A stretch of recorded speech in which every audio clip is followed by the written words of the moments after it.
À tous les passionnés de voyage, de camping-car, de découverte, de nouveaux horizons, de dénicheurs de beaux endroits.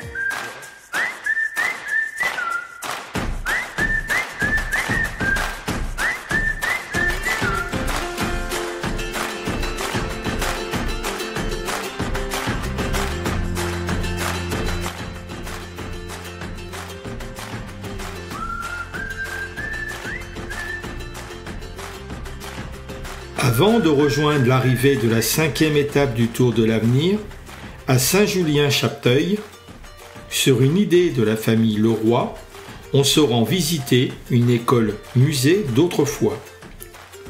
Je pense que l'école manque aux filles, mais pas à notre petit Jules.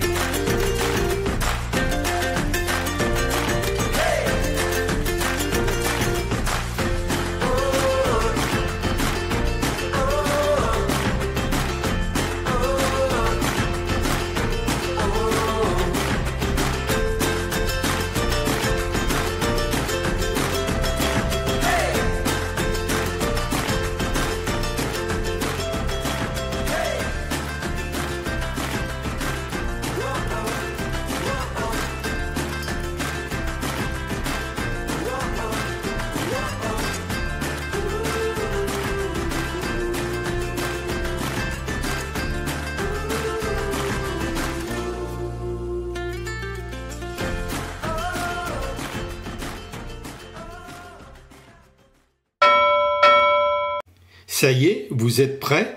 La visite peut commencer, nous dit le maître des lieux, René Dame. Les enfants, les plumes pour écrire comme ça. Ça s'appelle des plumes. Pourquoi ça s'appelle des plumes? Tiens, parce qu'avant on écrivait des plumes. Ça faisait un peu de travail, il fallait courir après le coq pour lui arracher les plumes aux fesses. Alors après on a fait des plumes métalliques. Comme on fait comme avant, vous avez le droit. Alors on va pas écrire beaucoup, bien sûr, mais on va écrire le début de la cigale et la fourmi. On s'arrêtera au vermisseau. Alors pour les visiteurs, là, pour les écoliers, La Fontaine, il a écrit en vers quand même, pour que ça rime. C'est une petite poésie, alors il faut aller à la ligne de temps en temps, ça vous surprendra pas pour que ça rime. Ça vous allez y arriver maintenant. Pour vous aider, c'est écrit en vers. Le titre de Carole Lamarche, La cigale et la fourmi. Vous arrivez à dire? Oui.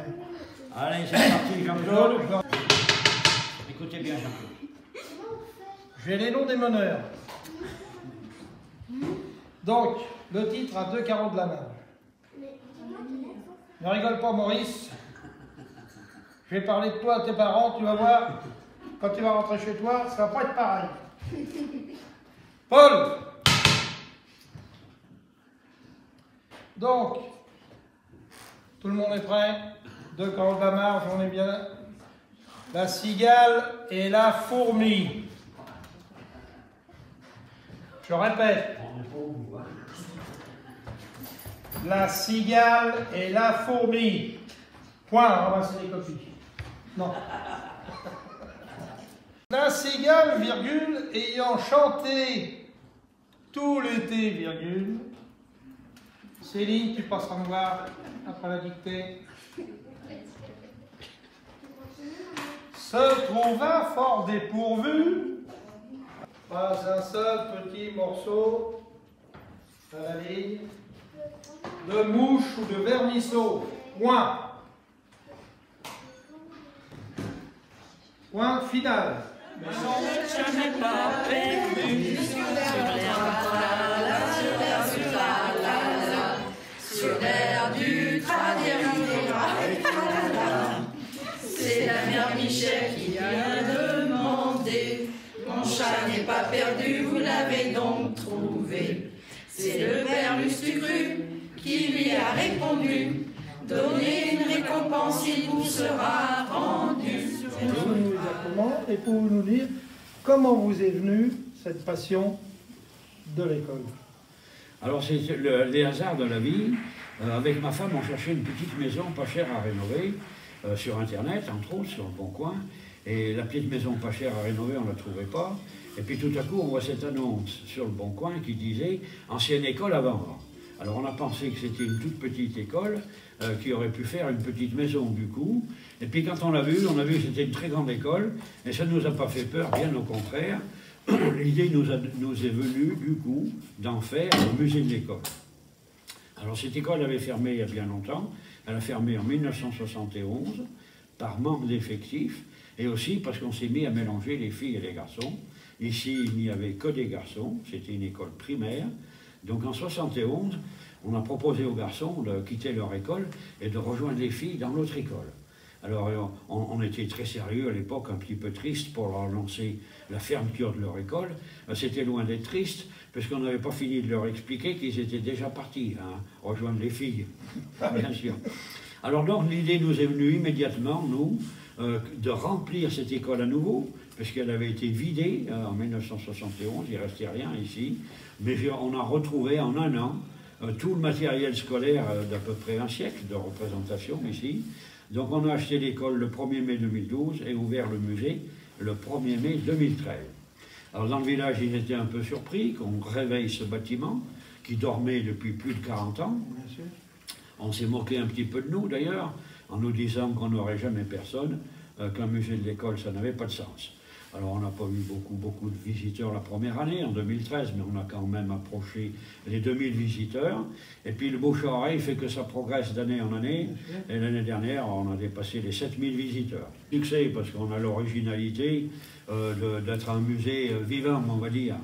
Puisque les visiteurs deviennent eux-mêmes acteurs, et ils jouent le rôle, ils participent, ils deviennent écoliers, on écrit à la plume, on met des blouses, on met des ferrets. Et on fait une dictée, ils font des fautes comme par hasard, ils font des fautes. Et bien, si on fait des fautes, on a l'humiliation de mettre le bonnet d'âne. Alors aujourd'hui, ça n'humilie pas bien sûr, hein, ça fait rire, on vient de le voir dans la classe tout à l'heure. C'est ce qui plaît un peu à tout le monde, parce que c'est un musée familial, très simple, on n'est pas trop sérieux. On se met en tenue d'écolier, puis on joue l'écolier tout bêtement. Hein, voilà, c'est ce que vous venez de vivre dans le musée de l'école.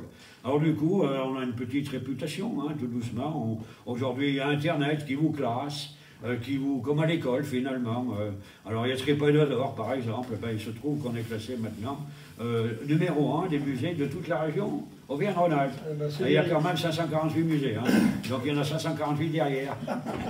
Ah, c'est pas très important hein, comme classement, mais c'est quand même amusant qu'avec très peu de moyens, parce que j'ai créé ce musée avec très peu de moyens, j'ai pas demandé de subvention, parce que c'était plus compliqué de demander de subvention que de créer le musée, et puis il ne serait pas encore ouvert, à mon avis, ça aurait mis des années, sans subvention, sans dons.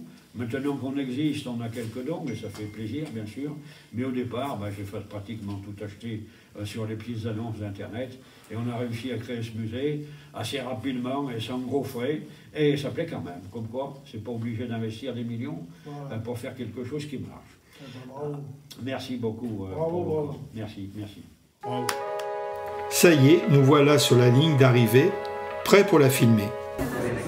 Juste ce tour pour la sécurité médicale, le mini de soda, ça va hélicoptère, Nathalie de Adrien qui est avec nous, Christina pour les commençants, Saint-Chéry pour la revue, Chazal, Arnaud, Valensen et Lucien Georges. Non, et qui est là, essayez de revenir sur le point de l'électron américain sur sa roue, et ça remet dans les arts du jour.